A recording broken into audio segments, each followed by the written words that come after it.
Hey. Yeah, good.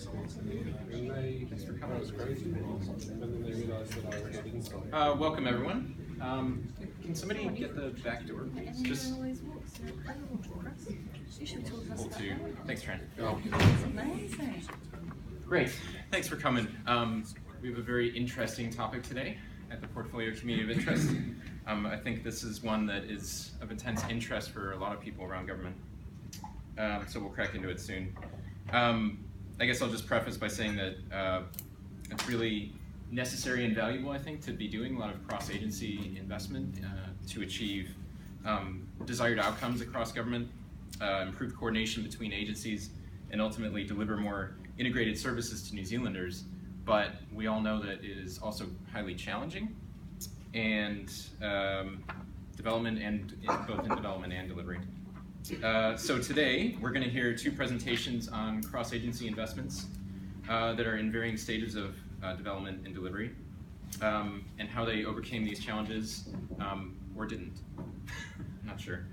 And then at the end of the meeting, we're going to it'll convert a little bit into a bit of a whiteboarding session, because we want to get your thoughts as well as community members on that subject. Anything that you can reflect on from the presentations or from your own experiences, we'll get into.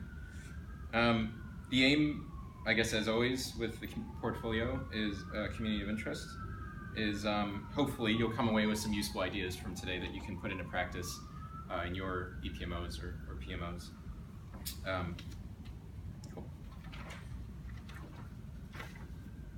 So, just to run through the agenda. My name is Will Morrow, and I am from the IMAP team in the Treasury. So we work on a lot of capital and investment management across government, but we also range into operating when we have the chance to. So I'll just run through a few kind of pointers for you. The presentations will be by Chris Goldsmith from New Zealand Police, Claire and Daryl from DIA, and I'll give you a bit more detail later. At the end of the meeting, like I said, we're going to whiteboard some of your thoughts, and also to make sure we have an extra record of this meeting, we're videoing it, and I will be posting that on the PSI website after we're done. Is that all right? So first, Treasury now has kind of a protocol that I need to read for evacuations and emergency evacuations and stairwells and all that kind of stuff. So I'll just read that out. It says, in the event of a fire alarm activation, there will be an announcement made over the PA system to evacuate the building. Please follow me to the nearest exit, which, by the way, is just out those doors and to the right, and progress down the stairs. In the event of an earthquake, the correct procedure is to drop, cover, and hold. Do not evacuate the building until it is safe to do so, or you are instructed to leave. Also, the bathrooms the women's is just through those doors that you came in, and to the right there's a stairwell, and the women's bathroom is there. If you go past that to the reception and go to the right, the reception desk can tell you where the men's bathroom is, but it's around the corner. Great. So sorry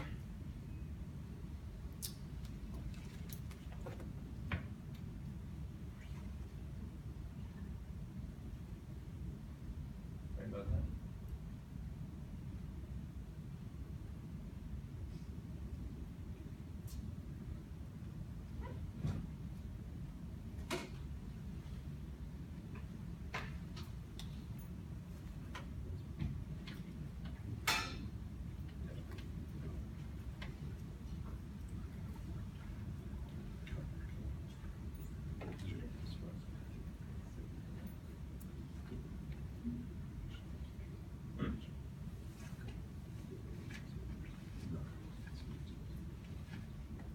You know? Yeah.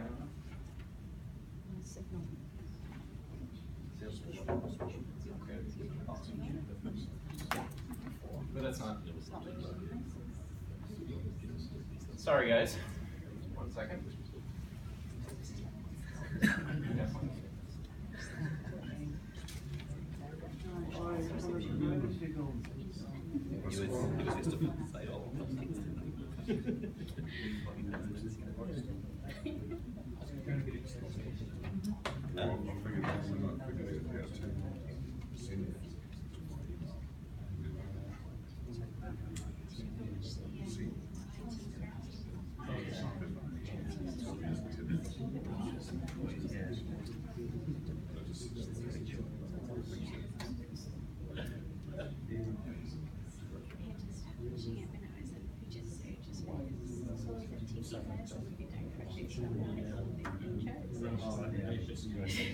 You have to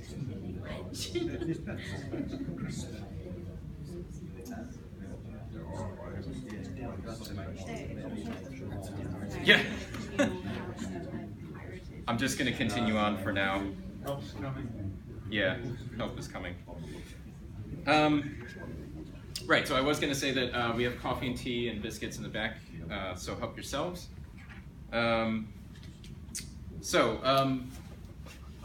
Sorry, Chris. Oh, there it is. But there it goes. Do you want to check the wall connection? Yeah. There it goes again.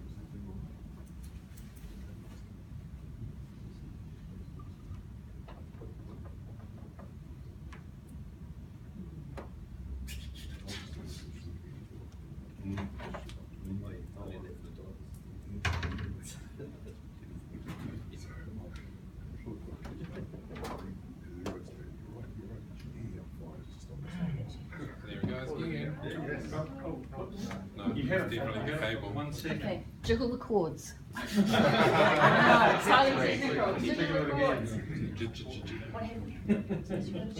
we go. Got it. Right, Don't brilliant. touch And then anything. she said, don't move the laptop again. Okay, so the problem is, Right. Those are the two tips, okay, I right? think the Very problem is the important. connection is quite loose, so it could just come out again. I don't know if she has the solution for that. It's got to start all over again and log it in the right way. So if we don't do it in exactly the right system. Yeah. So don't move anything. I think it's actually It'll be just great. So for the presenters, I think it's just the cord, so be very gentle with the laptop. Hopefully we can get through this. Anyways, now that that's covered, so Chris, hopefully the presentation, you have visuals, I hope. Otherwise I've got the hard copy here for you. Chris is going to speak first, and then afterwards we'll have time for questions and answers with Chris if you have anything you want to discuss with him. Chris Goldsmith is Senior Portfolio Manager at New Zealand Police. He's speaking today about lessons learned during the development of the Next Generation Radio Network program, which, if I misstate, you can correct me, but it's a cross-sector program working with both public sector and non-governmental partner organizations, and how lessons could be applied potentially from that to enable success in other cross-agency investment. So, over to you, Chris. And here we go. Don't bump it. I know, seriously. I'm huge, so I'm going to bump everything. Thanks, Will. Well, everyone, Next Generation Radio Network, it's a program for the emergency services sector that was really born out of If you press the middle, fantastic. get you through.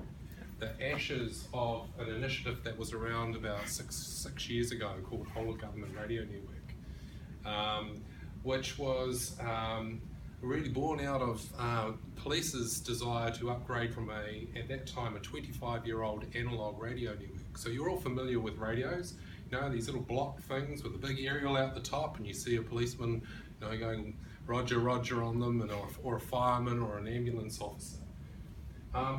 Well, 6 years ago, sort of, we were faced with things like the global financial crisis and all the ideals of the Whole of Government Radio Network being around getting all of government together into one almighty investment to create a Whole of Government Radio Network died the way of the dinosaurs, or went the way of the dinosaurs.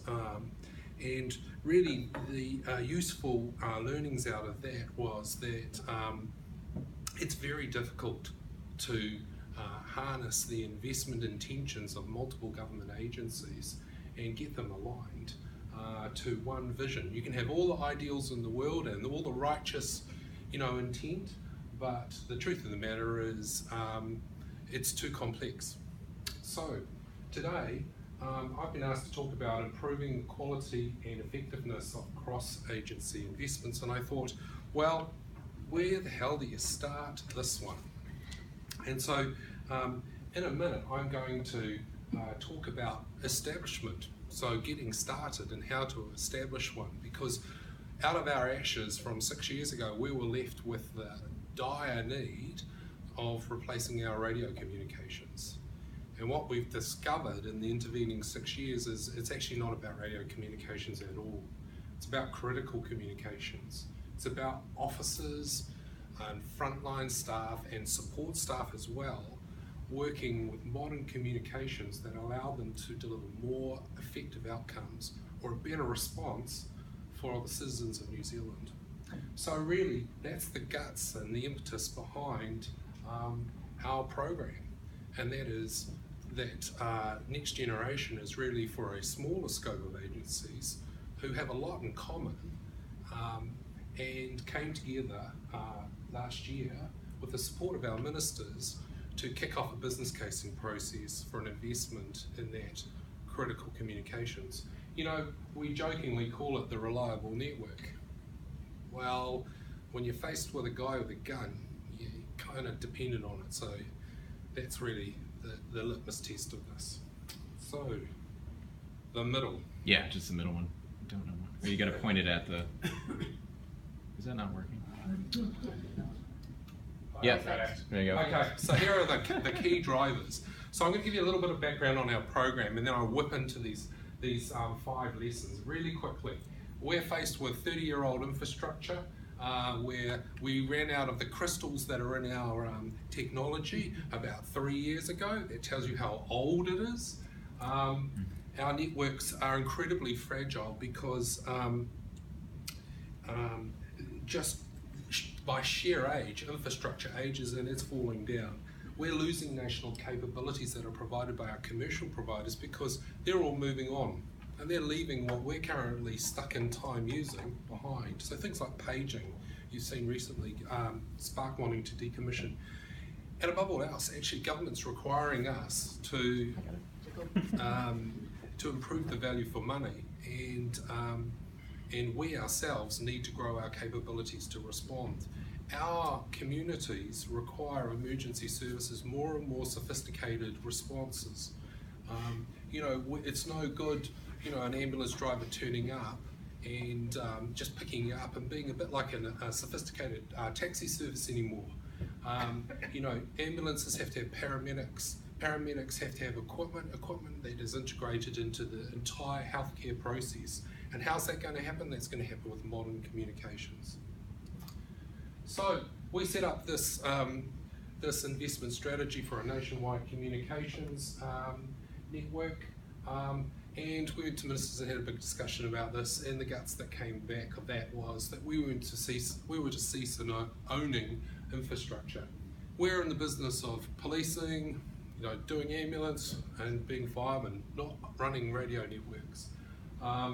And much to the dislike of a lot of people in our organisation, this is our way forward. But I have to say, they're all coming around when they realise the capability that you can get from leveraging commercial capability and actually taking the commercial market on a journey to understand how to meet our requirements.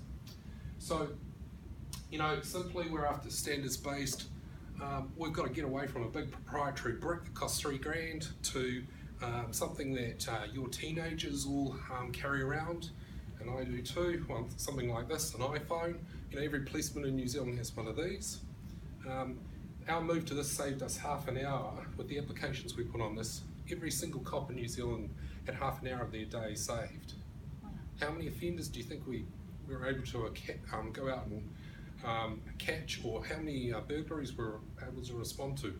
Heaps, because they weren't sitting around doing paperwork, because we put their information system in their hand. Okay, so look, broadly speaking, our challenge in this program is quite a considerable one, because the commercial market don't actually have an offering for us today, and the issue is quite simply geography. The commercial providers build radio networks, their mobile cellular capability in urban areas.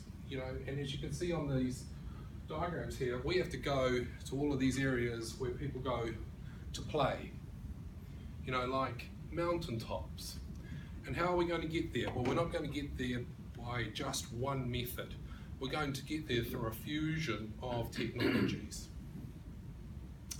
So what we've decided to do is to actually bring together the best out of all the different types of technologies, because we have some challenges. We have challenges obviously in the remote areas, that's pretty much a given. But we also have challenges now that are growing in the urban areas. We are required to capture data, like in a family violence incident inside the home.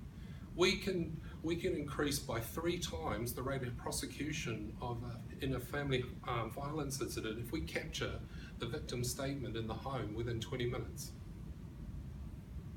Now, the problem is most of the communications that have been around up till now kind of finish at the house. They don't penetrate. So we have to have communication systems that will get us inside buildings, into basements, into car parks. We've got sophisticated offenders that target vehicles in car parks. Well, satellite doesn't work in that domain. So it's really a bringing together of multiple types of technology into quite a sophisticated solution, and then aligning that to business requirements, which is really what's driving this. So that really is where we start to get into the meat and 3 veg of setting up a cross-sector program. And the challenge of this for us has been around establishing the program. So I thought, well, look, I talked to some of my colleagues, my senior responsible owner, and we came up with 5 critical points for establishing a cross-sector program.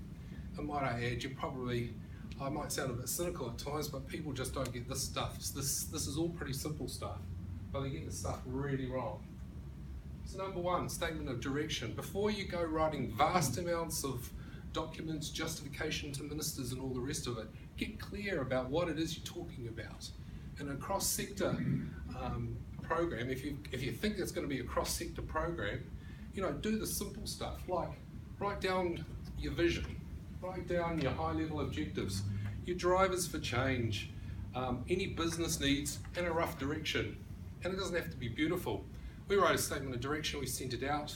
A whole lot of people argued. They bitched, they moaned, they complained. That's fantastic. That's the sort of thing you've got to get. You're going to start the process of alignment, because it's all about getting people in one walk-up, getting them on a direction, and that's what the statement of direction has done. It's way before you do an ILM or anything sophisticated like the Better Business Case process. That process is absolutely awesome once you've got the right level of commitment, okay? Because it's all about getting clear about what your case is. But you won't even start that process if you haven't got people in your walker. And so we would strongly recommend a statement of direction as a tool for just simply getting people to buy into the conversation. Stay away from detailing benefits, defining scope statements, cost estimates, and deliverables. These are landmines. These will kill you. Okay. The minute you talk about costs, someone will say, I can do it cheaper. Deliverables, although that's not what we want. It's way too early to get into that stuff in any deeper detail, and keep it focused on what the business needs, not what the technology can do, what the business needs. So that means you mightn't have just this conversation with the people in your operations or even in your strategic planning. You might actually go and talk to some frontline people and talk about what it is they're doing and what's their bugbears, okay? And you might even get, in a cross-sector program as we did, we went and had coffee meetings with ambulance and fire, and police and fire, and mix it up a bit and start having that conversation. Get people talking. Mandate. Right, seems simple, a mandate. What's a mandate really all about? Well, without it, you're not going to be able to get any resources, and you're sure as hell not going to be able to get anything done.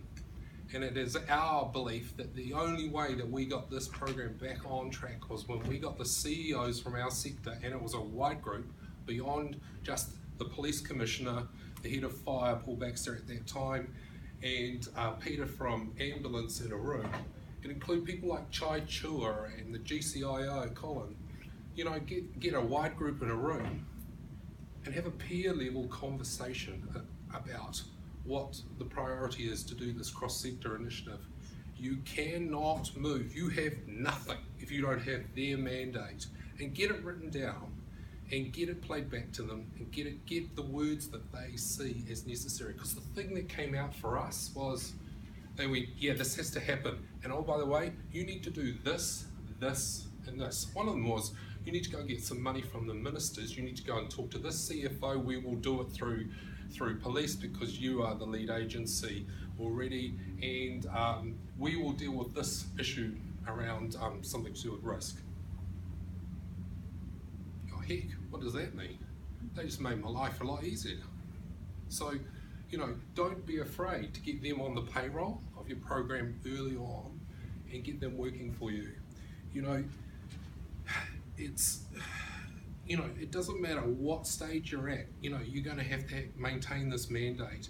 So if you get in the establishment phase really early with these guys, they kind of, it's funny when you run into one of them in the street, they pick up on that conversation because they feel like they're part of the program.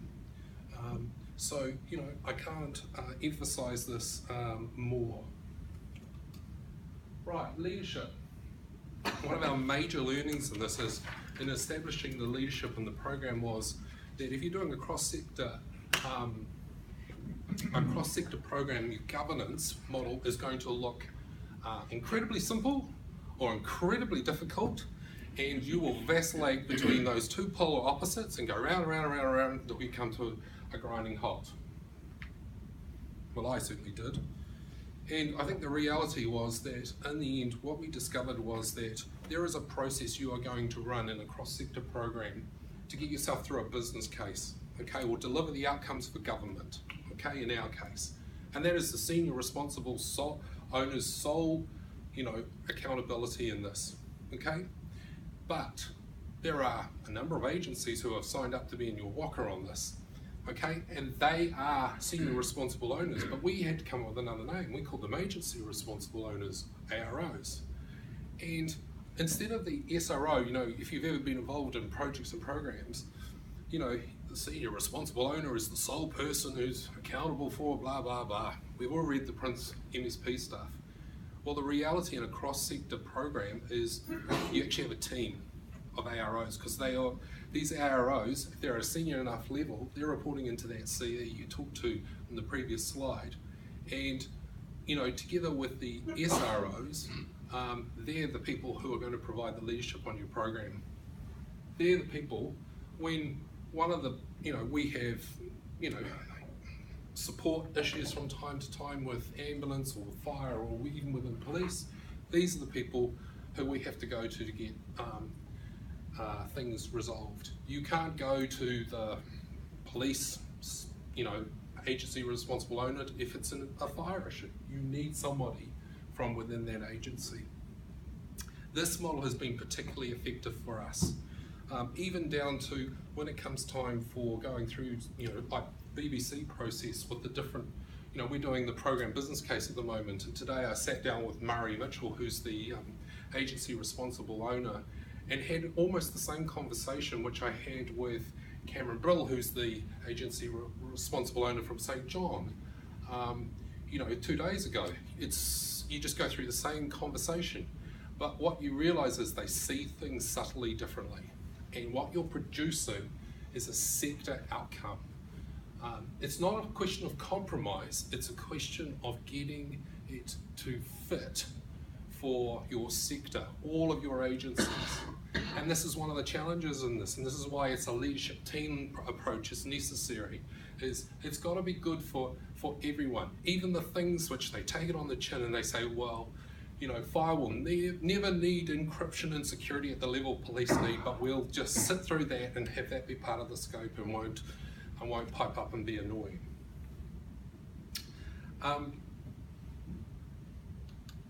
Relationships.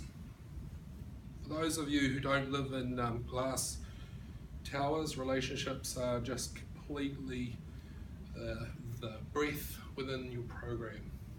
I can't emphasize that personal relationships in a cross-sector program are the difference between you making it and you failing. We took a group of the AROs and the business owners to Australia, and at the end of a week they had an education in each of their different agency businesses. They had an appreciation of what was of priority and what wasn't working for them. Relationship building is more than having meetings. Some people believe that, you know, we get together, we work on the program, different aspects, and at the end of it, you know, of course we've got a working relationship. That's rubbish. It's everything that happens outside of those things that actually has people, when the rubber hits the road, when you're running late, or you need to catch something up, or you haven't got a resource, it makes the difference. So relationships are critical. And my last point there, tattoo it on the wall. Meetings do not build relationships. People build relationships, and people have to have time to build them together. So create opportunities. That's my suggestion to you, and that's, you know, dinners and conferences and site visits and stuff like that. I'm the last of the taskmasters. Lisa will tell you I'm running the fastest program in the West. Absolutely. Okay, but I have to make time for taking my team out for drinks, or, you know, we do a 6-weekly dinner of my management team in the program, which is cross-sector, where they bring their wives. Why? Because when they go home and they're angry with me, they've got someone on my team to talk to, as well as their team. And it just never ceases to amaze me how, when people are in the right mindset, how the little stuff doesn't get sweated and the big stuff gets attacked and dealt with effectively. Final thing, size and shape.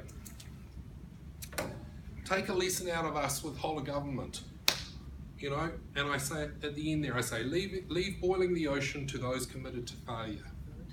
It's better to deliver, you know, a small, well thought out, well argued piece of capability into the government sector that can then be extended and built on, than trying to solve all of mankind, you know, and deliver this huge amount of benefit to government in New Zealand.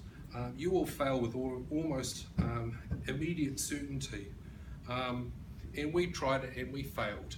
And now that we are just trying to get emergency services together, it's still challenging. We don't agree on everything, but some of the things we've done around,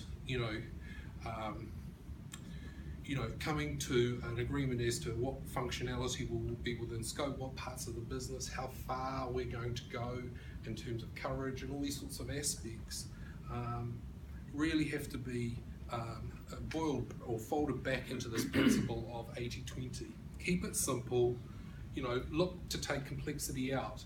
In a large project, for a single agency, you can handle more complexity by far than you can in a cross-sector program, ever, okay? And if anyone can pull off complexity, it's kind of me. And I'm having to go home every night and say, less is more, okay?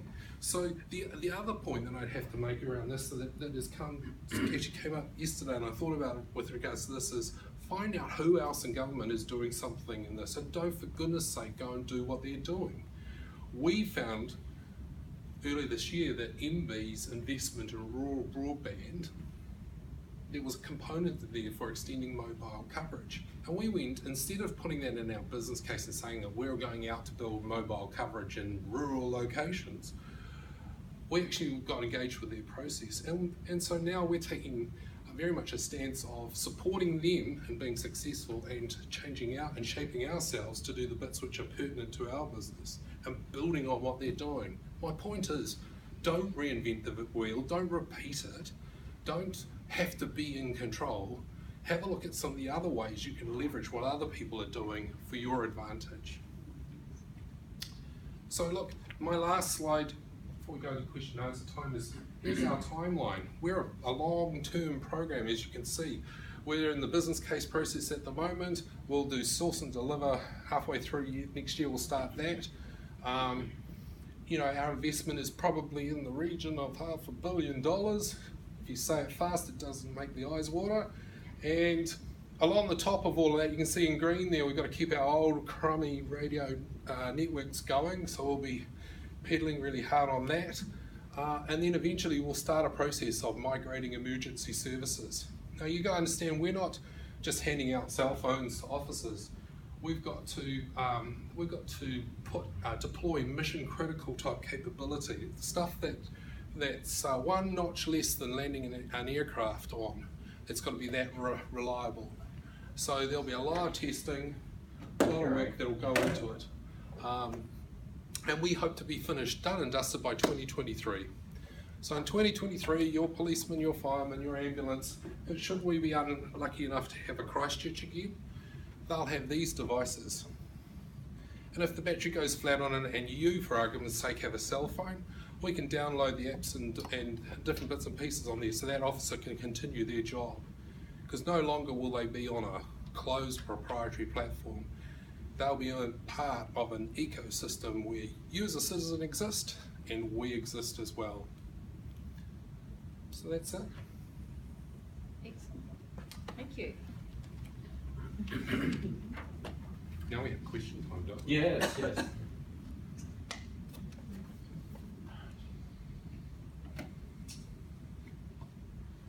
This is Paris, by the way, for those of you who don't know. It's, I thought it would be nice to see. and that's Will's better half. Yes, yes. Notice he goes on holiday with the Oh, priest. it's gone off. If you, when it comes back, there's a priest Running to the there. laptop. Okay, questions? Chris, I'll start if I may. Yes? Wayne Pincott from the IMAC team. Chris, my question is, did you end up doing this as a multi-agency project or program because ministers told you to, or because you and the other agencies involved just collectively thought it was the right thing to do? In other words, was it externally imposed as an expectation, or did you collectively decide to do it? It's done through a process of consultation with ministers. We left the choice, we boiled it down after a couple of sessions with ministers where we went out and we did a study of the achievability, okay, and then we took that back to ministers and we said to ministers, look, we seriously do not believe that we can deliver next generation with the trying to herd all the cats. That was, by the way, Bill English's term. Because when we finally put that down, they said to us, give us 3 options: all of government, just a single agency approach, or a sector approach. And we looked at we got all the different sector requirements, put them all together, and then we came to the conclusion that emergency services had burning platforms, so therefore they had a business driver of immediacy to get something done. They had enough economy of scale for the market to respond to us, so we thought, yeah, that sector response will be a goer. So we put it to ministers and we said, you can make us do all of government, which we didn't want to do. The sector, we'll do. Individual, well, that's going to be a hard road for us all to do. And you know, the thing you've got to remember about when we talk about cross-sector, we're not core agencies.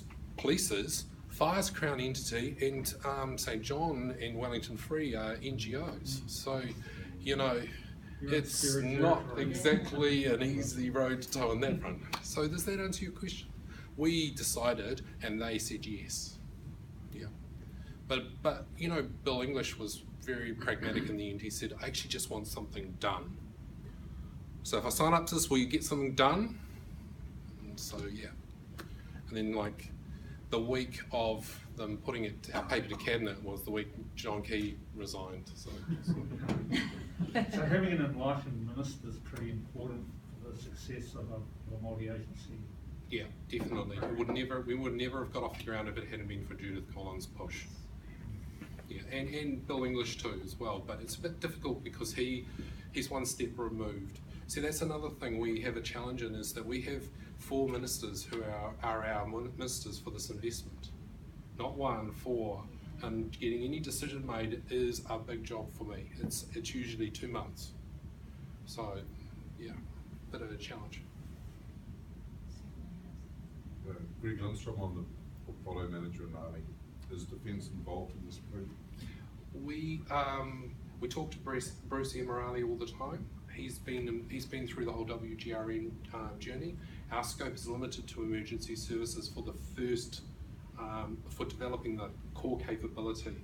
It is envisaged there will be a second tranche of work which will involve Defence as a leading MPI, customs and different folk like that penciled in for that. So at this point in time, yes, from a watching kind of interest perspective, but not within the scope of delivery. So that's where your open standards thing is quite important, future proofing for future players like Defence to come in. Yeah, from a technology and a commercial perspective, an operating perspective, it's got to be scalable. So we will end up with a commercial construct that will allow a secondary procurement process to happen and other agencies like Defence and MPI to come on board and consume more of it. So in the interest of the topic of this afternoon's conversation, are you aware that there is a project in Defence called the Defence Land Mobile Radio Telephone System? Which was supposed to be AOG? Yes, yes. I've heard, yeah. We're getting fragments of information. It's really hard to engage to get the essence of these things, but we've engaged with the high frequency guys recently, we understand that, but we don't have any more visibility than that on what you guys are doing in there around whether that's going to be all a government. This is a little bit different though to that, because we're after a strategic partner and a lot more around innovation and sort of around our commercial model than I think what you guys will be after, but I'm open to learning more about what you're doing.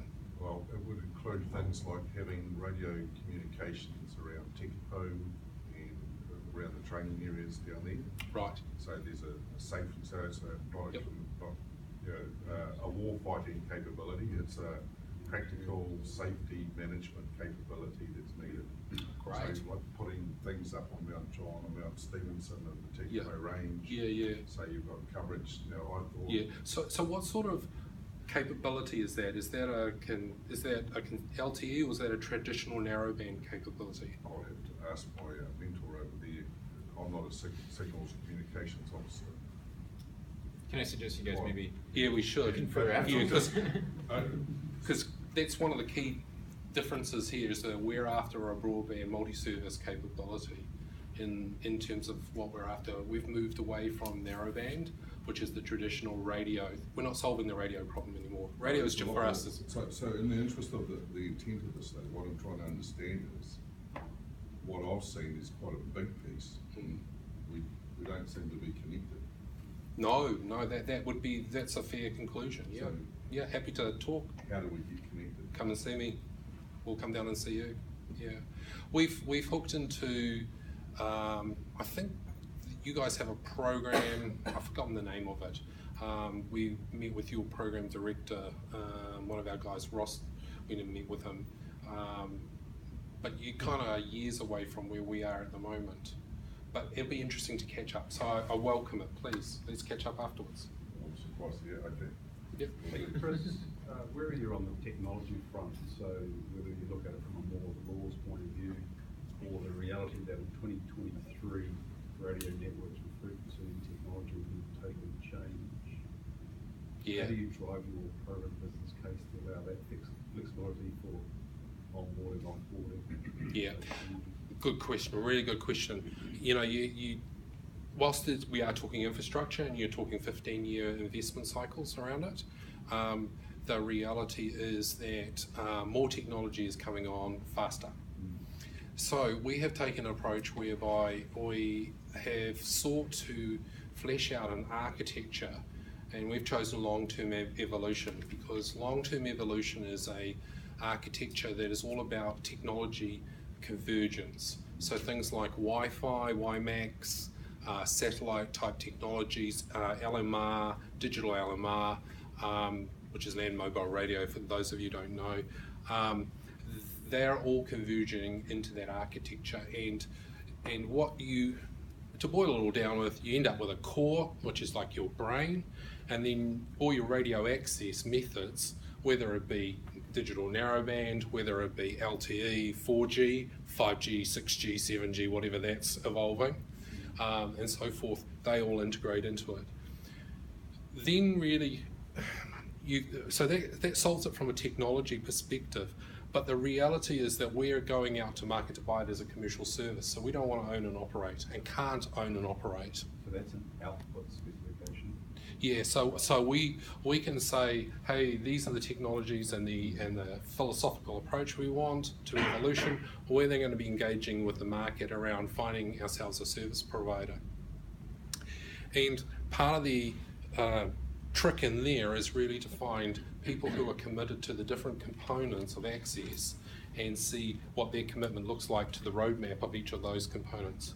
And we believe that through investing through them and supporting them gives them more assurity around their financial case for investment, and in return we can get them to sign up to roadmaps so that we're assured of getting the capability we need in a reasonable time frame. Yeah. But you'll still retain the ownership of the radio frequency spectrum? No. Oh, radio, well, spectrum, there you go. Now, there's the 3-day, yeah. No, we're not planning to own radio spectrum, and for our argument's sake, an LTE and stuff. At this point in time, we are doing quite extensive studies around that. There's really, in New Zealand, we have we're in a really enviable position of having oodles of spectrum. So it's not such an issue for us. If you read all the literature overseas, it's all about spectrum, spectrum, spectrum. Okay, but it's not to say that when we get through to the end of the detailed business case in June next year, we haven't got a new position on that, because it is an ongoing piece of work for us. I think we might need to move on, Chris, but if people have other questions, Come and see me. yeah, you're Thank you, Chris. cool. Thanks, Chris. That was great. I think one of the things I took away is, probably focus on building consensus, building, relations, and then sort of the rest will hopefully follow after you kind of get that with all your key partners. That was great. Cool. Hopefully this continues to work for the next presentation. If not, I'll be monitoring it. But next we have Claire Tufexis, yes, and Daryl Carpenter from Department of Internal Affairs. They're going to be speaking about key learnings from the Smart Start investment, as well as ongoing cross-agency work in delivering the Service Innovation Work Program to deliver better integrated customer-focused public services to New Zealanders. So all of that may sound familiar, but they're going to get into kind of the details of it, I think, in depth for you guys. Cool. So. Hello everyone, it's nice to have been invited along to have a chat. So we'll do a wee bit of a tag team. I'll get the first 5 minutes and Claire gets the next 15 minutes, because the story is far more articulately better told by Claire, who did the real work, and people like myself who kind of vaguely put a program of work in place, of which the Light Event teams themselves have done some amazing things. But kia ora, tātou, te whānau. Ko Daryl Carpenter aho. So, Sorry, if right. I can tell you, just if you press the middle button, it'll cycle through, unless it goes blue, and There then he I'll goes. come and get it. the middle button. Yeah. We'll see how we go. There you So go. we thought we'd talk about these things for you, and hopefully that will be reasonably useful for you. I'll just push go on the stopwatch so that Claire doesn't give me the look. We're starting to work really closely together on these sorts of presentations, which in itself is a learning for us, but hopefully will be useful for you. I guess the notion of government working better together is not new, and you've just heard Chris talk about what's happening in the rescue services space, and what I used to do is lead a national organisation, and we work quite closely with government agencies, particularly around rescue services in a particular domain. I used to manage the Snow and Avalanche Management Program in New Zealand. Now you've got 19 minutes from when an avalanche occurs and people are buried before you have to rescue these folk. Now, the organisation of the government services, the NGO services, the private sector, and even private individuals who are doing this search and rescue needs to be on site in 19 minutes. But when it's based way up in the middle of the mountains at the back of a ski field somewhere, that becomes slightly problematic, particularly for the person or people who are underneath the snow at that time. So government learned to work quite well together, I think, in particular pockets. The second area is that government is trying to work better with the NGO and the private sector. And we look at our Capital Works program, what's happening in that space with alliancing and partnering, for example, and good things that happen about government working better and kind of outsourcing the service delivery of infrastructure building, all of those sorts of things. Which brings us to the case for change for Claire's and my work. So Better Public Services Result 10 program was all about a move from non-digital to digital. 70% of the most common transactions measured by a basket of 10, kind of going from non-digital to digital. We're pretty much on track to achieve that. Now that in itself is useful, however it's quite a narrow domain when it comes to improving interaction with citizens and government. Yes, we can get our passport online, and what an amazing experience that is. We can register our car and all of those good things, but I don't think that truly transforms citizens' interaction with government. So there was a wider program of work that was developed called the Service Innovation Work Program, which I suspect will be of the most interest for you folk, and that's what Claire and I will talk about, if that would be useful. Within that wider integrated program of, wider work program was this notion of integrated services. So for those people who need to interact with government and interact with more than one agency, I think we government needed to do a whole bunch of working together. You heard a flavour of that from Chris, but also the rescue services I just touched on. So what I'll do is I'll give you kind of 7 things that we've found from a program level that would be particularly useful when we set up this notion of kind of government doing government differently. And then Claire can talk specifically to the Smart Start program, which a number of you may well have heard of. So here's the first few lessons from myself that may be useful for you within your context. It's useful that the program itself is a government priority. So you remember the 4 government priorities in the current government is like a powered up economy, rebuild Christchurch, fiscal responsibility, and the Better Public Services program. Shouldn't be underestimated, and I think you touched on it as well, Chris, to know that there's a degree of expectation of something is done differently is a particularly useful lever to draw down on. The fact that our program came with absolutely no money, no mandate, and all of those things proved to be increasingly difficult. However, it was good to at least have that degree of priority. Number 2, our work needed to be, number 2 is our work needed to be grounded in customer insights and research. And prior to my time, and I've been involved in the program now for about 18 months, there was a piece of work done about the Results 10 customer research. 2014 it was produced, and essentially it said 3 things. One is your non-digital digital transformation or transactional activities going okay, please continue. Number 2 is anytime I need to deal with more than 2 agencies or more, the pain or frustration with that increases. And the third thing is every time you ask me to yet again fill in the same form, called the same call centre, to re-establish who I am, that's kind of not particularly useful at this time. So on the back of that, we then started to think about what is the program of work. It was useful to always go back to the customer research. Now we're just looking at refreshing that research. I suspect the findings will be reasonably the same, albeit we've made a little bit of progress. Number 3 was this notion of a coalition of the willing, and Chris touched on this as well. We were able to leverage off the government's ICT strategy. Our chief executive is also the GCIO, Colin McDonald. He's also the Results 10 program lead chief executive. He's also the chief executive of DIA. He's also the Taupo Harbour Master, and he's the dog registrar, if you needed to know those things. So in back to the Result 10 lead, it's quite useful having someone who can leverage off his GCIO role. So the partnership framework, this notion of a group of chief executives gathered around Colin, particularly focused on the achievement of the ICT strategy. That then one of those components was services, one of those components was integrated services. So we were able to leverage off some of the governance or kind of coalition and mechanisms that were in place. Number 4 is we speak a little bit internationally on this stuff, is what's uniquely New Zealand, and essentially there's 3 things. We're only 2 steps removed. If I ever have not met anyone for a while, as long as you walk up and down Lambton Quay by about 1.5 times, 2 at the very most, you kind of walk and meet the person that you need to meet. We're a very connected and very kind of closely connected country. It's quite useful. Number 2 is we're non-hierarchical. A number of my team, you just may or may not have seen the Result Action Plans just being released. Our grad was the one who drove that or delivered that project end to end, dealing with ministers, dealing with a group of chief executives, getting it through SEC and all the other things that go with that. And it's our grad who delivers that piece of work. Now it's amazing that in New Zealand, most other jurisdictions, it certainly wouldn't be a grad who drives and runs that project. That's kind of how we work in New Zealand, isn't it?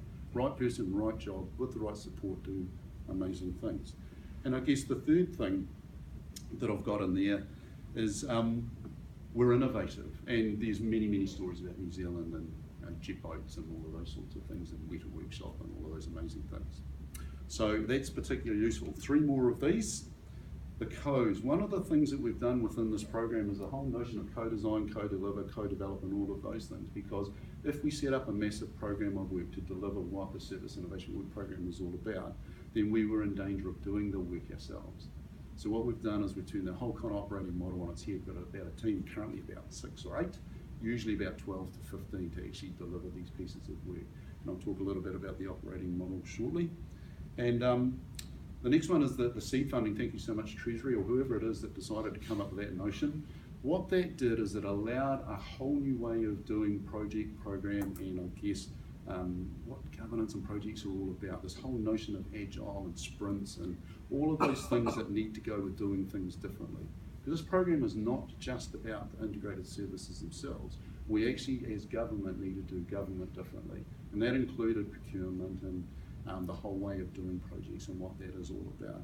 So the seed fund in itself, funding's useful, but the seed fund idea allowed us to kind of chop everything right down to the barest minimum, do lots of little sprints and pieces of work that added up to the answer, rather than building an entire program and program pace and launching off as would be a regular way that I suspect you folk would be used to kind of dealing with. And of course then there's the X factor. Chris has already mentioned relationships, so I won't say much more in that space, but the program approach, and people have often said it's how the program has engaged with the agencies, how we've managed to leverage off that partnership framework, how we've been able to use the innovation mechanisms available, and one of those you may well have heard of is the Service Innovation Lab, and what we did with the need to kind of bring a whole bunch of cross-agency teams together, give them a common place with a little bit of innovation support, with all the methodologies of service design and all of those good things, and actually kind of kick this thing off. It was so successful that we were commissioned with absolutely no paperwork other than wouldn't dare let this stop. Daryl, please can continue for a transition, and we were looking at a 3-year procurement that's about to happen, which is the way that we're going to be able to support agencies in very real and tangible ways, which lets things like the Life Event program actually arrive on our doorstep and amazing things happen. So there's a little flavour of, from a program or I guess a whole program perspective of what we needed to have in place. But Claire's got far more detail about Smart Start in particular that will be incredibly valuable for you folk to hear. Thank you. Thanks, Daryl. Kia ora, I'm Claire Chiefexis. I manage the life events work at DIA. I work at DIA and I am paid for by DIA, but actually my work is cross-agency work, so I'm very lucky in that respect. Do I need to talk to you? Just ignore that Okay, one. we'll just Move on ignore quickly. Okay. Nothing to see here. So there are people in this room who have already heard about Smart Start, so just hang on. I won't take too long on it, but basically Smart Starter was the first life event to be delivered through the Service Innovation Work Program that Daryl leads. So first cross-agency one within that program, so we're kind of feeling our way a little bit, and I'll talk you through the things that made us successful. But just a little bit about what Smart Start actually is. It's a responsive web app that looks a bit like that. So it basically, for New Zealanders, takes them on the journey around pregnancy through to birth. So integrated information available. There's over 100 links to different websites from both government and NGOs. And takes people through a timeline of things, so trimester-based, sort of the things that people need to do, the services that are available for them, etc. And I guess most excitingly, the integrated service side of it is where somebody is able to register their baby, but at the same time they can do things like advise the Ministry of Social Development if they're on a benefit, and that then transfers that digital birth record across to MSD, takes away the need for someone to have to pay $33 for a birth certificate, and in 70% of the cases has meant that those people, I didn't touch anything there, well, 70% of the people have not actually had to have an interview at MSD to have their benefit adjusted, which is the real goal. People can consent to share that information with Inland Revenue. They get their IR number for their baby, they can have their Working for Families updated, all through doing that one transaction with government, which is great. Just going to move on. Okay, so I'll just keep talking. Our partners that we worked with. So we had 4 agencies: Inland Revenue, MSD, Ministry of Health and DIA, and we had 2 partner agencies work with us in our stewardship group, which were Plunket and the New Zealand College of Midwives, and they were invaluable to the success of what we delivered. I can't even imagine delivering work in the future without using the expertise and inviting the expertise of those people that are actually working directly with the people that we're trying to affect change for. So those are our partners. Smart Start was delivered on the 5th of December last year. We started building it on the 1st of July, so it was relatively quick. In that time we had an enormous amount of input from different places, customers, midwives, etc., etc. A demo that went out to 700 people, got feedback on that, and delivered on the 5th of December. Since then, so in the first 8 months of Smart Start, we've had over 112,000 visits to the website. We have had people are actively using it, so you can use Realme to save, log in to save information in your checklist that's there for you, so you know that you've already sorted your car seat, but yet you're yet to do your registration of your birth. We're about to build on that and have notifications be sent out as well. 5,500 New Zealanders have chosen to advise MSD that they have had their baby. When we first did our numbers with MSD, we thought we would get 6,000 in the first 12 months if we were doing well. So 5,500 after 8 months is we're very pleased with. And over 22,000 New Zealanders have had Inland Revenue numbers created for baby without having to do anything else. It's fine. I've just told you what what they say. It's been Here we go. fun. Will. Don't touch anything, Will. It's just this cord. Okay, so how we made it work. So customer-centered design, really just absolutely essential for us, and like I said with NGO support, I can't imagine leading a piece of work where you didn't have customers at the heart of what it is that you were doing, and working with them all the time. So we worked with customers, Gov.nz supported us as well, working with customers through what it was that they needed something to deliver, how we would chunk that down into an iterative approach to have the best kind of outcome in release 1, how things moved through the development process as well. So we talked to them about what are the most important things that you'd like to see information about, how would they be ranked, this is how would you like them displayed, this is how this is shaping up, does it work for you, all of those things we did testing with customers on. So that was essential, and I think has made it a really good customer experience. Collaboration. So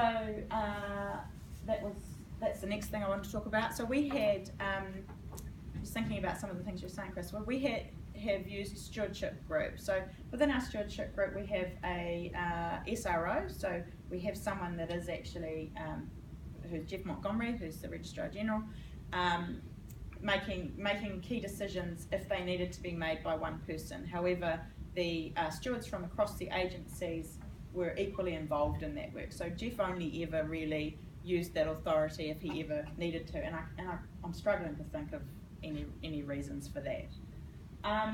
So we had, much like you did with AROs, agency representatives, we called them stewards, and we had advisors on that stewardship group. So that was a midwife in it, and that was the Chief Operating Officer from Plunket.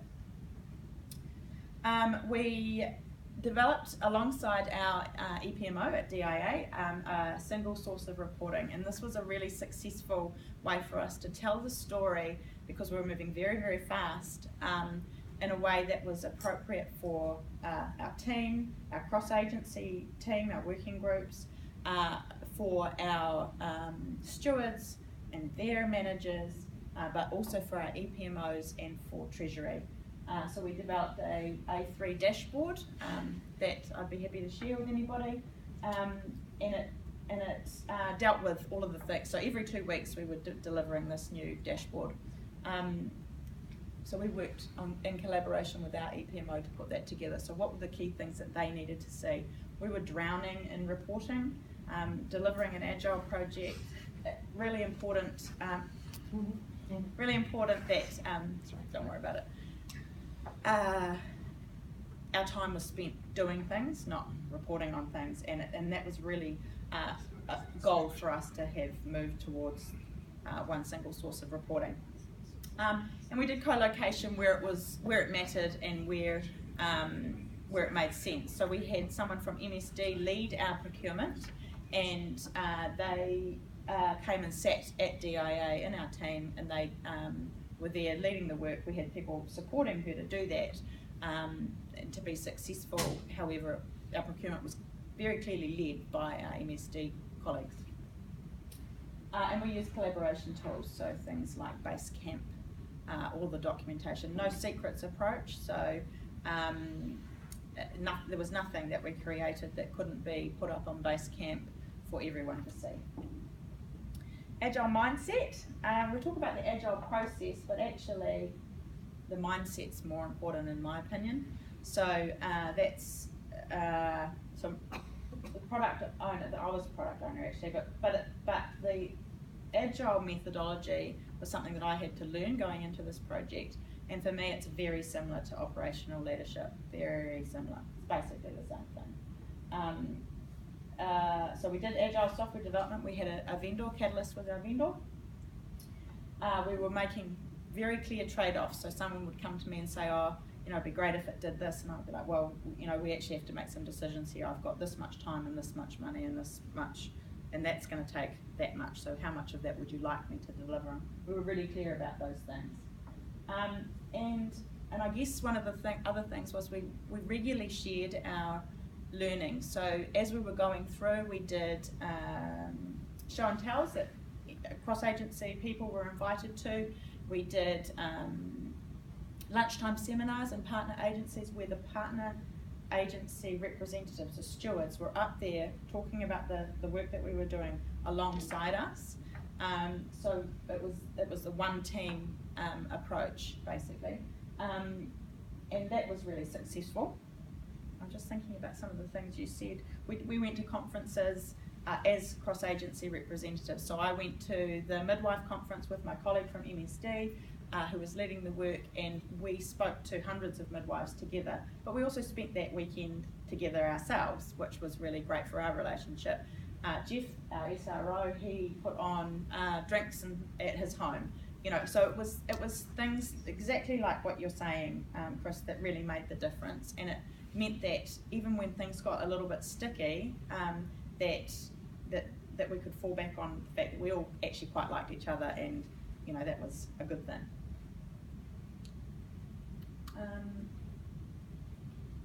Delivery approach. So we went through Catalyst. We used the Common Web Services platform and procured Catalyst. Started building. So it was about 20 weeks from the 1st of July till the 5th of December. In that time, though, we stopped work and did the demo and looked for feedback. The 12-week development for Te Hokinga Awaroa is, so once we delivered Smart Start, we started working on the next life event, our end of life event, which is called Te Hokinga Awaroa, which means the returning of the spirit. And because we used the same team, the same developer, the same technology, we got that development down to 12 weeks, and we spent 40% less. So we're kind of saying half the time, half the money, and it was about that from start to finish.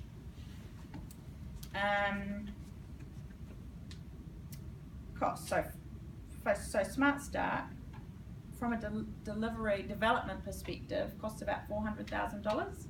So your budget, Chris, obviously a little bit bigger than mine was. We spent just over $1 million on Smart Start, getting it out to the market, and that was the discovery phase and the delivery phase, which I think is pretty good value for money. But the savings that we've been able to show through the next delivery with using the same expertise has been quite immense.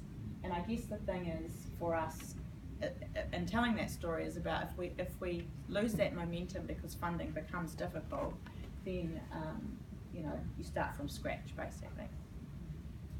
So the way that we funded it, released one through the Service Innovation Working Group, seed funding, and we got seed funding for discovery, and then we went back with the outcome of that discovery and asked for money for the delivery phase.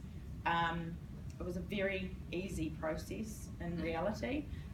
Business cases were memo style, not BBC style. And the Service Innovation Working Group said, just get on and do it. Don't bother coming back and talking to us about it.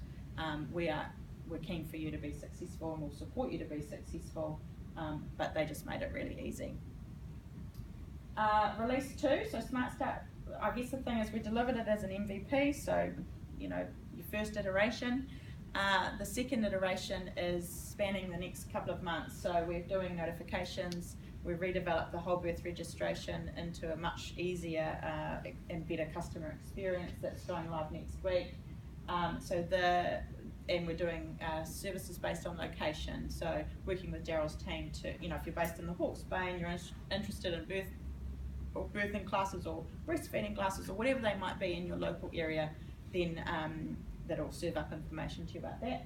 And we're doing some Te Reo retrofitting as well, because our second life event we've very clearly had our headings and titles and headings in there in Te Reo, and it's a really nice combination. So some of that has been seed funding. We spent $120,000 on our second release, plus the DIA capital funding, which is, and the reason for the capital funding was because birth registration online is a DIA product. So ongoing releases, we do have some more money. I don't have it in my bank account yet, but we do have the money that has been agreed via Daryl, the chief executive. Yeah, so for those who want to know such things, basically we were looking for 2 lots of funding. One is the interim funding to continue the life event program. And the second piece is how do these life events get stood up as an integrated service across, baselines and all of those things where there's no defined single agency ownership. So that model is being developed through the Treasury processes. But the immediate, in order to keep this program going, out of agency agency underspends and the agreed collaboration and pooling of that. So another variation of club funding, but quite useful when most of the agencies involved have a life event on their work program, are quite keen to make use of it in a bit more of a collective approach rather than an individual agency approach. And just finally, as we were going, because we were the first life event, we spent some time capturing what it was that we learned. I don't expect you to read this slide, but it's a demonstration that we have captured our learnings. I have brought a few of these today, but it's actually online on the SSC website. So this takes you through the things that we feel are the top lessons from our perspective in delivering a cross-agency piece of work. So you're welcome to take one. Take one away. And some, what for us were our checklist for success. It's written in a way where each lesson has kind of the recommendations and the alerts and things like that, and some quotes. So hopefully you find that useful. Questions for Daryl or myself?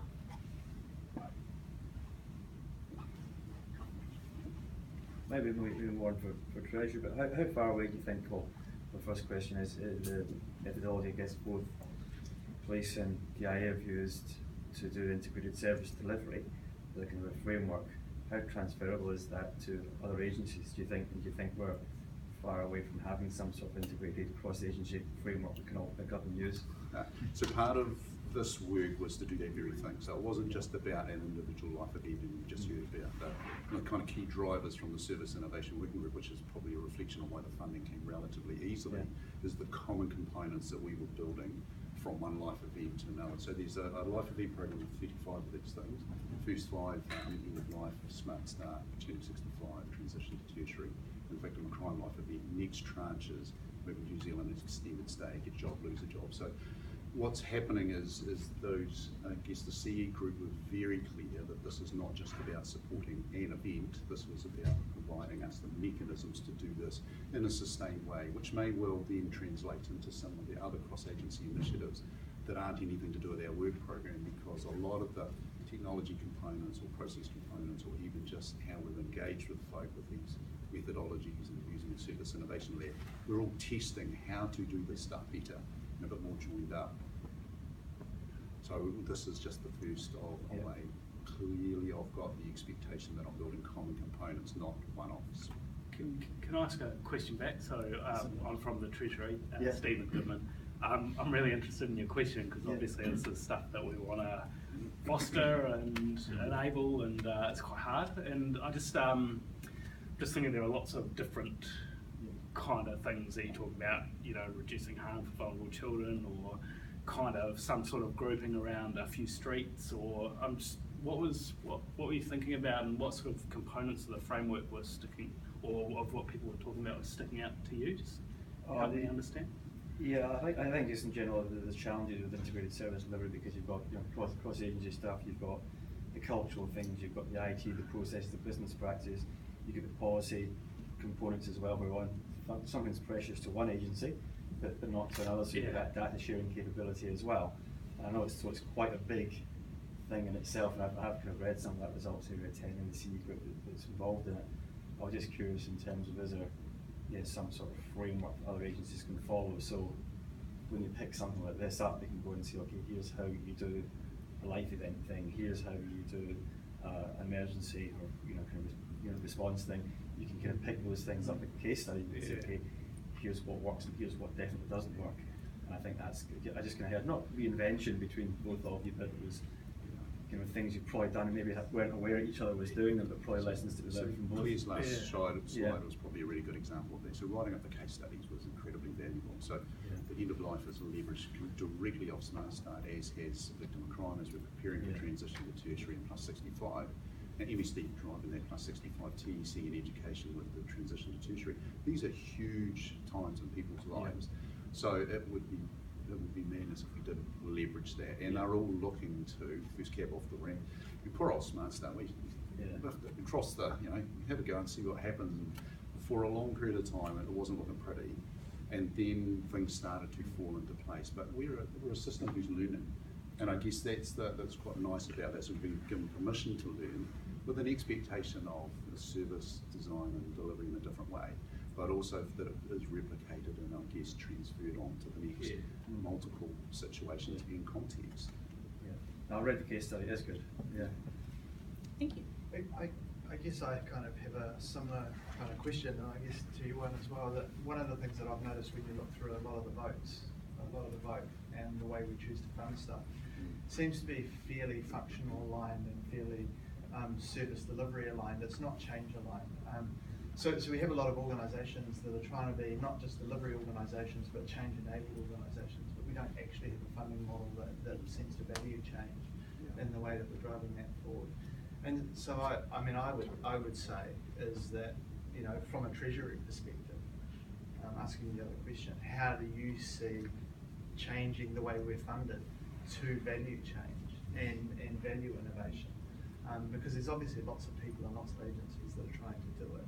We just don't necessarily have a funding model that seems to appreciate it. I couldn't agree with you more. I think it's getting the conversation in the right place, because the thing I observe is that in each of the agencies you have the rule book holders in the finance department who relate to it's like chiselled in stone, and then you go down and you talk to people in Treasury and they go, well, you know, we can have some, you know, we can change the game, and then the people in your organisation are kind of, a lot of them are very by the rule book, and they're kind of thrown a bit about that as well. And when you're starting to do transformational change, which is about changing the rules, okay, and worse still is you're doing it across sector, and in my case across core government agency, CRO and NGO, you've got to have a conversation with people who are prepared to both talk and listen and understand and think laterally. And I think there's an opportunity for us to create a forum where that's the deal. You know, we will be kicking things around. We will have to go to the untouchable stuff and look at the rules and bend them or change them. Yeah, I mean, I've seen attempts at it. I've Yeah. seen little bits. Yeah, where you kind of look at the vote, and there's the odd thing that pops up as a new, obviously strategic outcome that the government is trying to get at. But it seems to be something that's tacked onto the end of an existing vote area, or not necessarily something that's built into a framework to say, you know, this is the way that we want to drive innovation through government. Yeah, it's look, and in our program we have a vote. In fact, we have Duncan's boss.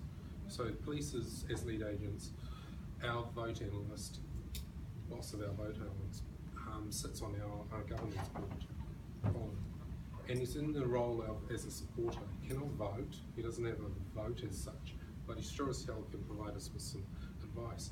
And I think the value we're going to see in that is that he's going to hear the need for that conversation, and he has actually led that conversation a couple of times with us. You know, when we start to talk about things, he goes, well, you do realise that this and this and this is going to have to change.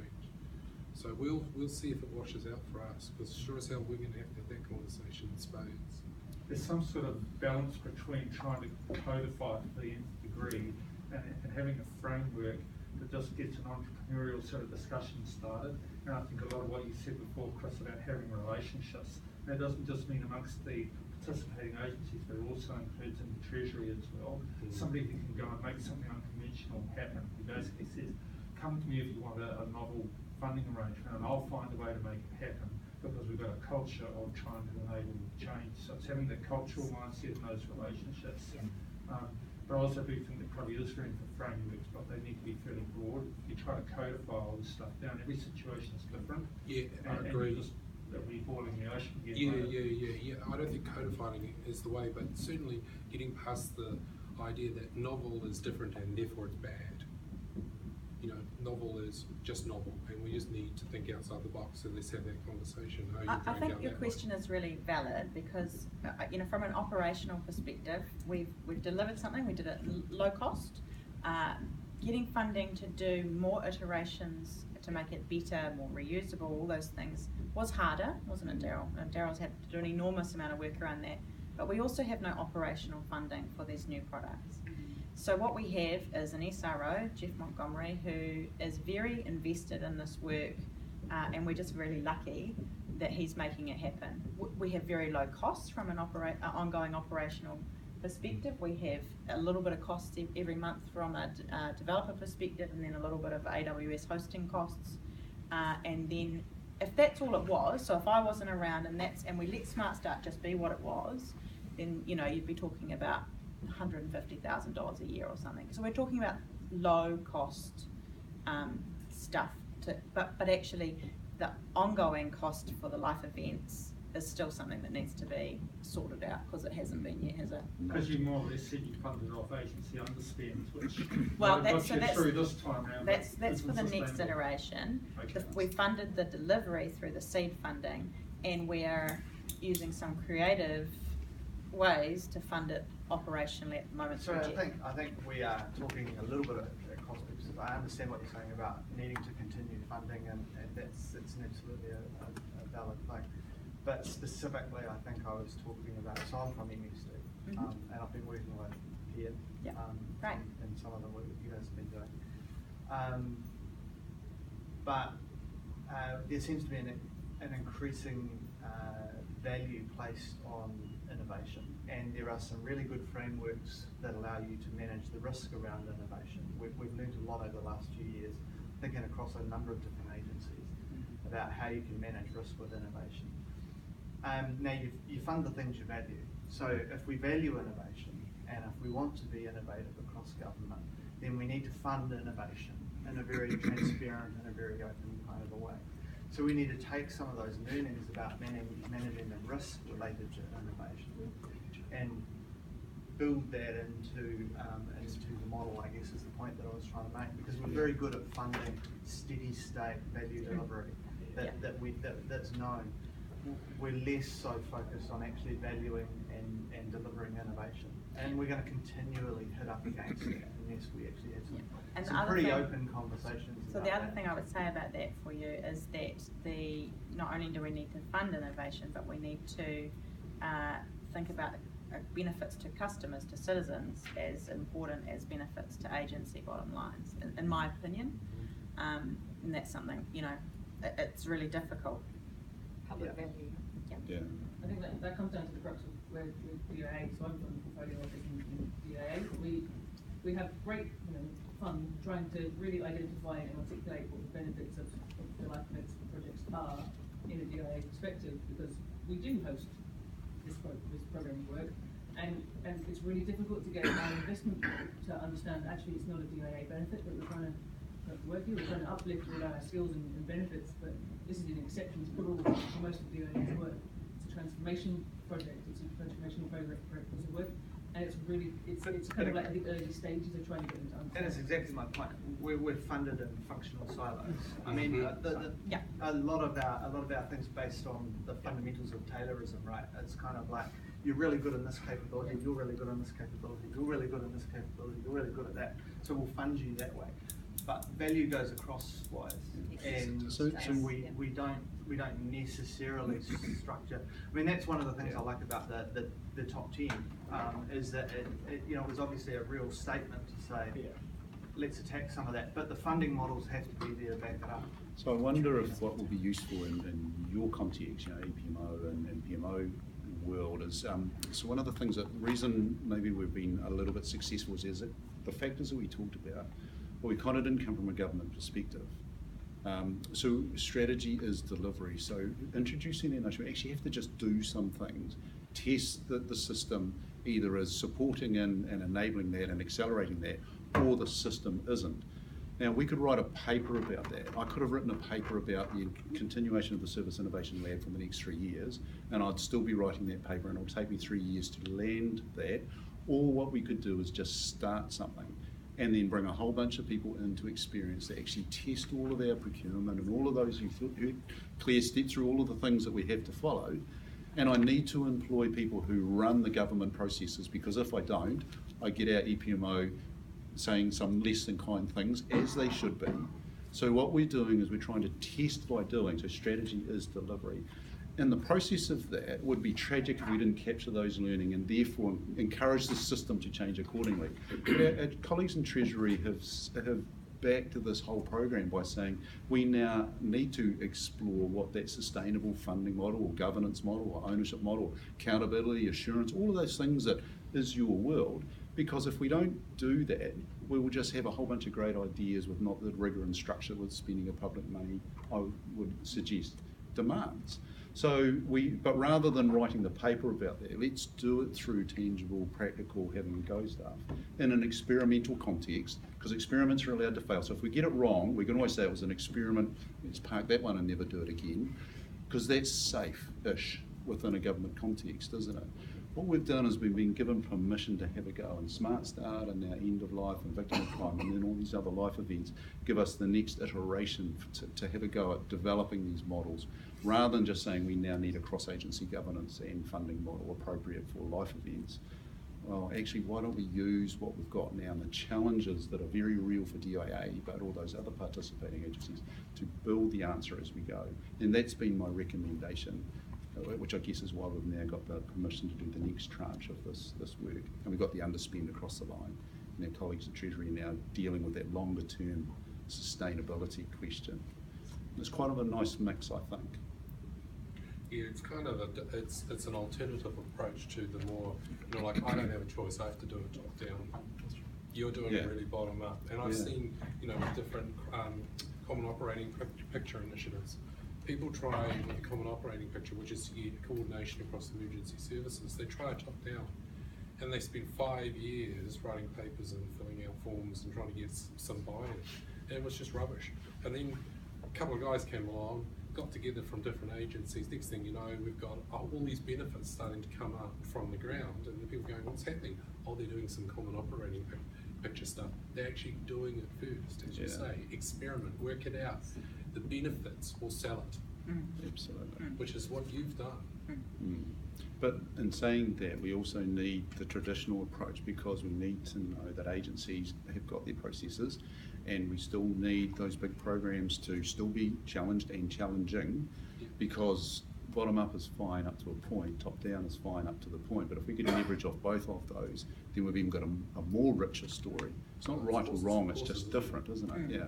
Yeah, you can't build a radio network for $3.95. Or for 120K, Am I picturing, when you're saying, that, but isn't that the crux of it sometimes is figuring out the balance between the top down, bottom up kind of controlling, or, so they're both involved? I don't know, they're both part of the picture, or are you suggesting horses for courses? I'll just point choose to one of those our approaches. example is we needed EPMO to be right alongside us, and the early relationship wasn't as robust or useful as it could be, and through working together it now is.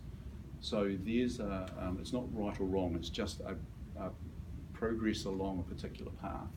So it's not one or the other, I think it's about the journey. But then giving the journey a bit of structure, and that's why I didn't show you that big A3. Like, unless we as government get a program on a page and it's an A3 and it's kind of endearing, you haven't got a program really. Well, that's what I was going to show you, but I didn't. So we all need our A3s, we all need our EPMO processes, we all need our reporting and accountabilities. That's a given. So within that, then what can we do? And that's been quite exciting, hasn't it, Claire? Well, it sort of comes back to that number 5 point for me. For me, it was going from all of government down to just a small sector. You guys, you've cut your 25, whatever it was, down to a handful of ones which were doable. They had a fast route to get you to benefits. I would say your numbers speak volumes. Yeah, we're really pleased with the numbers. Yeah. Looking across both your case studies, the things for success are common. Yes. The approaches are completely different because, as you say, it's got to be fit for purpose. Right. Yeah. Something where you're releasing benefits really regularly. The iterative, agile approach, and as you say, the agile mindset, most importantly, not the methodology, was critical, right? For something that's really big, that requires a lot of thinking ahead of time before you launch into it, because it's a really significant investment. The longer journey is the right one. Yeah. So Interesting, kind of what's been the interesting for me commonality. today is really hearing that at the success level, common. At the sort of design and delivery level, absolutely tailored for what's going to work best for the particular initiative. And that's where I think when we think about funding, you want to have the same flexibility. So have principles-based approaches rather than rules-based, and then that allows flexibility of choosing the right course for the course. Absolutely. Yep. Because our So colleague, that's a good way to tie them together.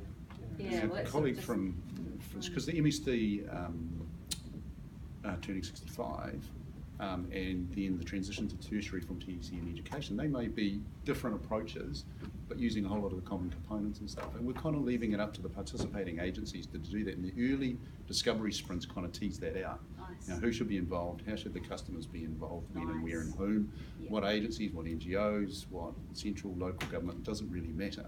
And that's the agile kind of approach of those iterative kind of design and discovery sprints endlessly to build to the answer is useful, because both of those life events, and then we've got the MB ones coming in, move to New Zealand, extended stay, could be different again. So principles based, I think, is the answer until we can build something a bit more solid that gives us some structure. Good point. But even those principles is valuable, right? Because they're transferable. Absolutely. Yeah, lots of transferable stuff, and then people can augment that with whatever the right approach is for their particular thing they want to achieve. Nice work on both. It's also funny because people maybe I would imagine in the design and delivery of either, there's a lot of ideas getting churned out. In your case, you might wait till the end to actually deliver all that stuff, because because of the risks and such, whereas you might be delivering as you go. So there's a lot of maybe kind of churn and ideas there.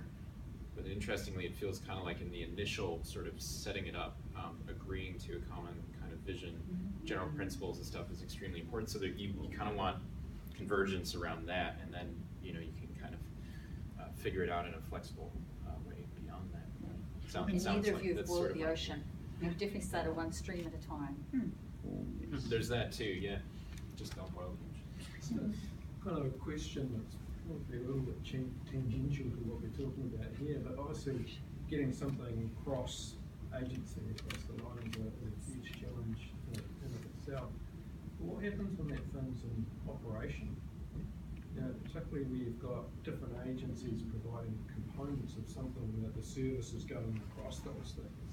How's the kind of the model around the operations, the everything around change management and evolving those components that are part of the end-to-end service? Is it kind of a product-based approach, and how do you make sure the agencies kind of don't lose interest in the end-to-end after you're successful and gone live? And that's part of that sustainability thing, isn't it? So, Did you want to answer that one? Sure. You'll do it so well. Thanks. So MSD and DIA have other real, I guess, the integration points. So we have integration with Inland Revenue, but it's less than what we've got going on from an MSD perspective. So getting an Inland Revenue number for a baby is simple compared with updating a benefit, because there's a whole lot of outside circumstances, right? So we were barreling down this road of, you'd log into Smart Start and you would transfer automatically between Smart Start and the MSD's My MSD, and then you could go in and make your appointment and yada yada yada. And then we had a change in steward from an MSD perspective, so someone moved away from Wellington, and we had kind of a few weeks there where we didn't have a steward. And Maria, who chairs the Service Innovation Working Group, Maria Robertson, Jeff, the SRO, and myself went and met with the DCE, Ruth from MSD, and said, perfect. And we told the story and said, we need someone pretty awesome, and they gave us a new. So she appointed us to have a new steward, and actually put someone in an entirely new role. And that person, so Becky Cassim, nearly 30 years experience at MSD, operational leader, had relationships with people across most parts of the organisation, and was a mover and shaker. So by having her join the team, that gave us the emphasis to get on and do things. And then we had to look at that whole big thing of, seamless log-on between the two, and what could we achieve. And from an MSD perspective, that final integration piece wasn't what they wanted to do right now, and that was okay. So we put in some things that were more, so from a customer's perspective, they just see the integration. There is human bodies in MSD behind the scenes doing some of the work at the moment, until we decide if we wanted to make any changes to that. But so having Becky come on board and re-looking at the kind of what it was that we were looking to do, by having someone go seamlessly from Smart Start to My MSD to make an appointment, or because you have My MSD and then there's another system as well. Actually, 70% of the cases we've taken away the need for people to have an appointment in the first place. So the value's not there. The value's in that digital birth record going across. And yes, at the moment there's a manual process, and there may always be some form of manual check process, but it was that whole, we're not going to achieve this one piece of connection, but actually we don't need that piece of connection. So starting small and being okay with the fact that there was some human activity happening behind the scenes. And I think that Becky's relationships in that organisation are what got us across the line. Calling in favours, asking for people to be assigned to things. How's that going to work operationally moving forward? So like a year down the track, and Becky's moved into another role, and IT looking at how they can smarten some of the things around My MSD and looking at taking it out for a weekend or something. How do you manage the end-to-end service when there's different agencies? Do you want me to answer that? But so there's two things that I'll point to. One is the power of the partnership framework, and the other one was the Power of 5. You might have seen it. I didn't really touch on it here. So the partnership framework has a technology working group, the operations working group, finance work group, and data and information. So what each of those are doing are starting to grapple with the very things that we've made some progress in. So when it comes to a technology change, there's a technology lens that I can make use of a ownership or a governance model to start working on that. Dedicate, all the CIOs meet reasonably regularly to solve the very things that these integrated services arrive. What does that now mean? Okay, so that's a question we're posing, rather than say, oops, sorry, we've created a whole lot of integrated services, here they are, you now need to sort them, because that's unuseful at a whole lot of levels. The other one is the power of 5. Now, the work program, I reckon if you can't get your work program on an A3 and in 5 things so you can count it off your fingers, you kind of haven't done the government thing. First one was the integrated services based around life event. You heard us talk about that. Second one was the digital transactions. You remember the original R10 kind of cabinet minute mandate? 70% of the all the rest of it. And the next one was about proactive entitlements, which actually you don't need to apply. You just get what you're entitled to, rates rebate, community services card, etc. Next one was digital identity, about how we're going to act as a digital citizen in this brave new world. And the final one is consent-based information sharing. So if we can then leverage this wider program of work within the R10 mandate, partnership framework, all of those things, we can now start saying, you heard proactive entitlement piece that was in here. Actually, if you're entitled, you don't even have to apply now, because you have just had your income status updated through consent-based information sharing, because you've logged in through your Real Me thing. Can you see these? All those 5 components are part of that answer. So that wider frame within the partnership frameworks, which give the CFOs who do the investment group, the CIOs and the technology group, the data people when it comes to the information group, and then the COOs, you've actually got the mechanism to start thinking, okay, these things are now real, these life events or integrated services. That partnership framework's enduring, it's not just from a program perspective, but then we've got across the line. Therefore, okay, no, it's an enduring group that started off with the ICT strategy under Colin as GCIO, now quite broad to the digital government, digital nation stuff that's emerging. So maybe that's a way, well, certainly I'm leveraging all of those points to try and start thinking about the questions that folk are going to ask. Who's going to own this, and who's going to own the change, and who's going to own the ongoing investment required to keep these services, and the increasing life event mix in train. Obviously, the level of complexity gets higher, when you get to the understanding of the change program and what releases are coming when and how different cohorts of people, etc. It's hard enough within an agency. Yeah, true. Different agencies that are participating as part of an end-to-end service. So maybe one of the examples for you, and just bring it to a bit more tangible level, you've got IR with its BT, you've got ACC with its change program, and MSD with its change program, and DIA's just kicked off TSSD and what it's about. We've managed to do what we've needed to do within that frame, because you imagine what response we get if you said, oh, we'd like you now think about changing BT. Well, that's not going to get very far quite quickly, I would suggest. Therefore, it's pointless doing that, but it's what can we work with that agency within that wider frame, partnership framework, and all of those things to do what we need to do to make sure that Smart Start and victim of crime or whatever else is able to make the progress it needs. And I think the agencies appreciate the fact that this is not a program to rule the world or to impact on those massive work programs within their agency. This is about trying to kind of tiptoe around the edges a bit and put the customer back at the centre and do enough that we, the system, can learn to change and adapt. And I just wanted to say also, when we were building that manual stuff behind the scenes, we did so with architecture support from MSD. So it was built in a way that had the next kind of iteration in mind. So that's what we've tried to do all the way along, so that when that piece is ready to be upgraded, or for example, with in the revenues transformation, when child paid parental leave is coming on, we know when that is and when we need to be ready to do the work to integrate at the appropriate time. Yeah. I was writing something like proposed changes that are practical and actionable given the agency's context, plural. Because the agencies will always retain their legislative and jurisdictional expectations. There will always be the need for agencies to do that. This is not about doing away with that and ending up with this uber joined up mythical government of kind of no structure or nothingness. This is about making sense of the vertical and the horizontal, those two things, but increasingly the touch points between the two.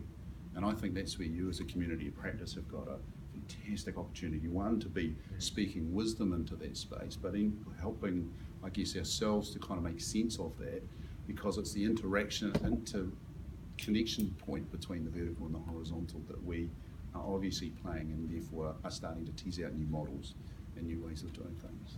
I also Yeah. heard you saying before, Daryl and Claire, that you were using or leveraging existing operational working groups and government group relationships to bring this into those particular tents rather than setting up a bunch of management structures from scratch. Oh, absolutely. Do you want to speak specifically to that in your domain?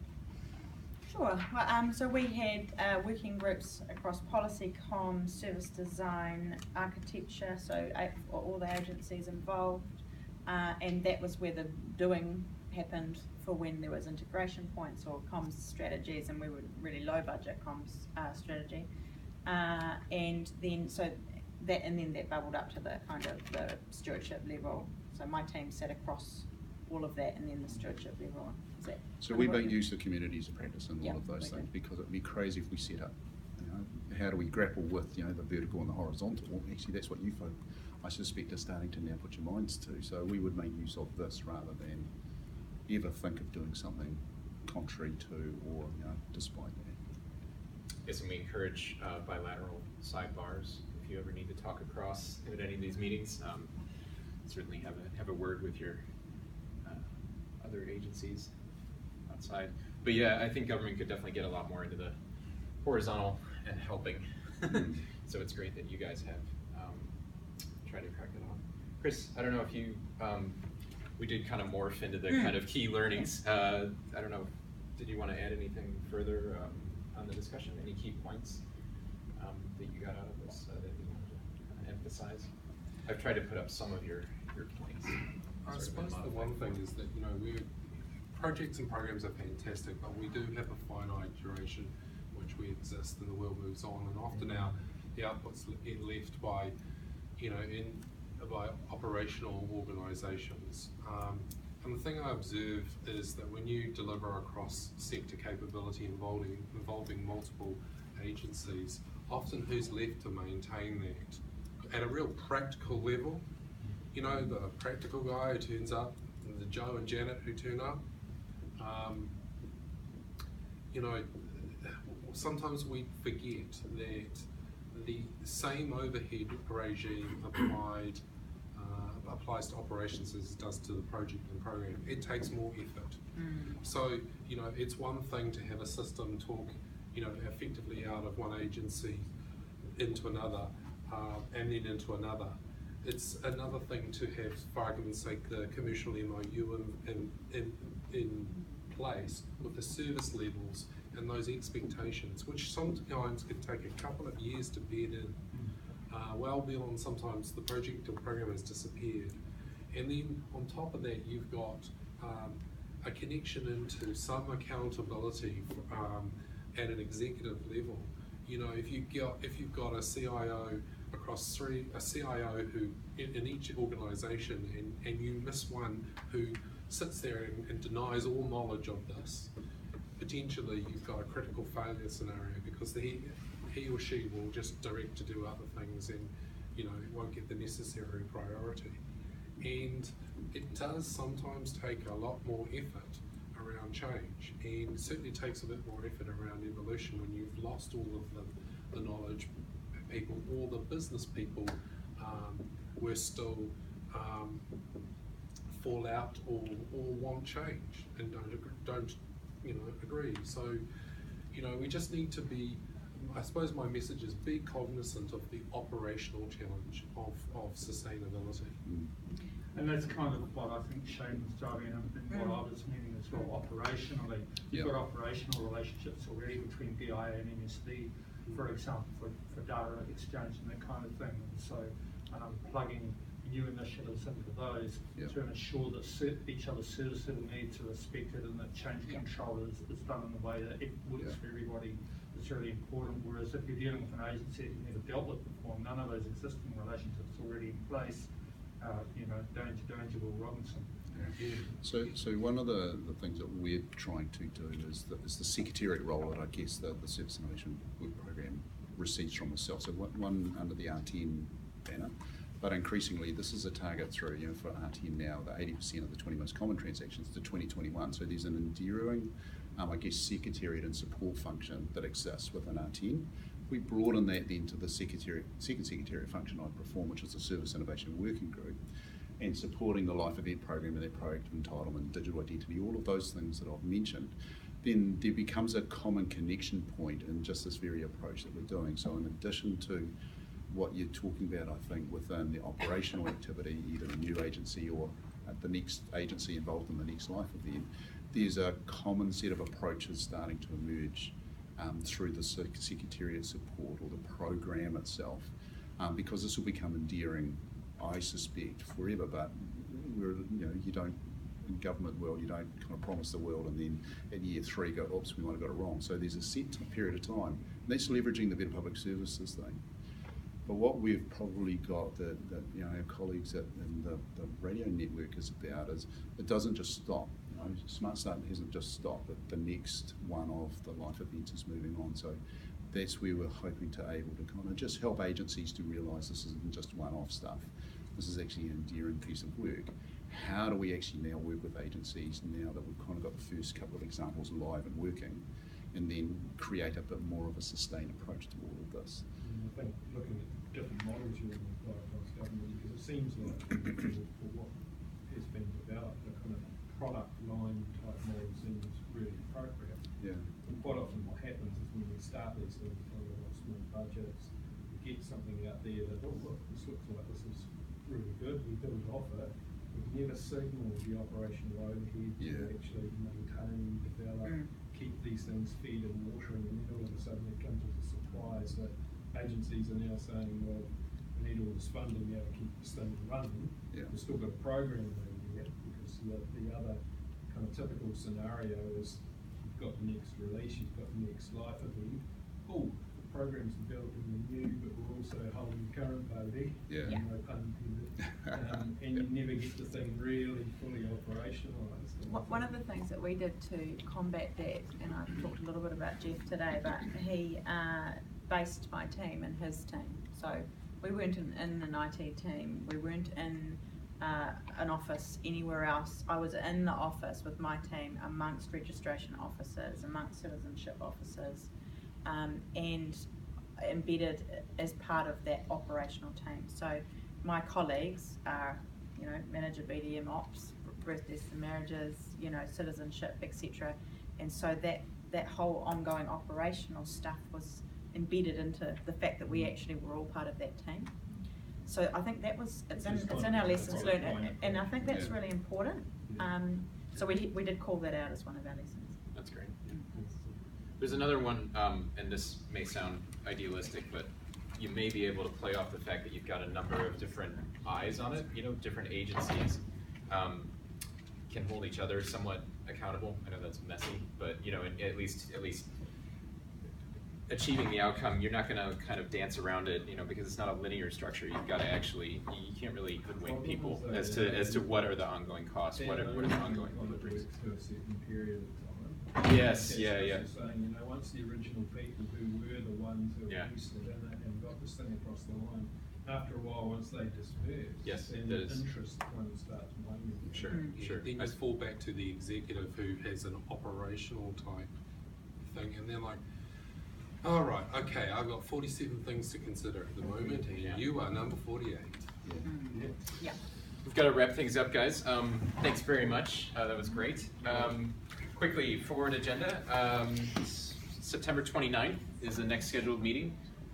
If anyone has any thoughts for topics, let me know by email. That would be the easiest. Emil from Stats has suggested he'd be interested in presenting, if it was what people were interested in, on investment governance processes. I think what he meant was kind of, how do you select investments? How do you, govern over them? So is that, you guys were shaking your heads. If that's of interest, I mean, we could discuss speakers just offline. And then I'll just put in the next one is quite a ways away from then. It's November 15th, but it's a shared portfolio and benefits management community of interest. I would definitely recommend attending because Steve Jenner, who literally wrote the book on managing benefits, is going to be there. And he's offered to just kind of share with all of us latest lessons in benefits management, that especially relevant to portfolios. So that's of interest too. Cool. Thanks, guys. Thank you. Thanks, See ya. Will. I'll send out an email just to wrap everything up.